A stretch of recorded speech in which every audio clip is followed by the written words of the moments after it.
And off the top, an outburst in court by the man whom police say crashed into a group of children, killing 2 of them and sending 4 others to the hospital. We're also learning new details about his previous encounters with the law. CBS 4's Joan Murray has been on this story for us all day long. She joined us live enough from Wilton Manors with the very latest on all these details. Joan, fill us in.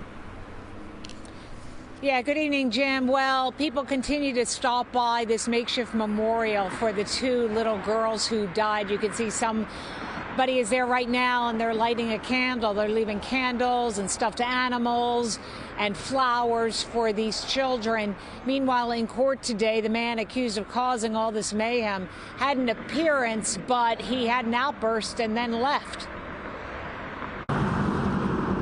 Joined in grief, 2 Fort Lauderdale police officers left stuffed animals at the growing memorial to the 2 little girls who were killed in a devastating hit-and-run crash Monday. 4 other children were hurt, 2 critically. Heart-wrenching. I don't want to talk about it. The arrest of 27-year-old Sean Greer, who's charged in the deadly hit-and-run crash, has done little to ease the pain.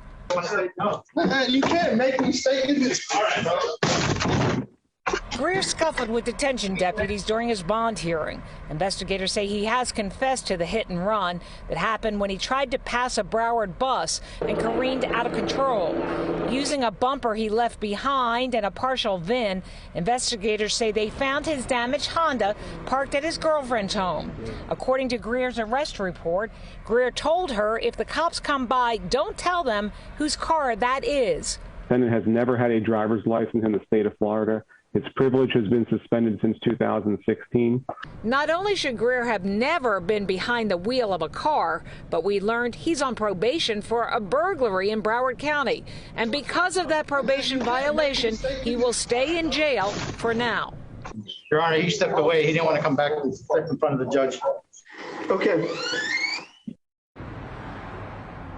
This terrible tragedy, as you see, has really united this community in sorrow. It has also highlighted the outrageous traffic, the speed of the traffic on this road, and there is a movement underfoot to try to do something about this speeding cars along this section of Powerline Road. Now, we also understand there's a private service going on right now at nearby Richardson Park. That defendant remains in jail, and he's going to be there a while because he is without bond on not only one outstanding violation of probation, but another outstanding violation of probation.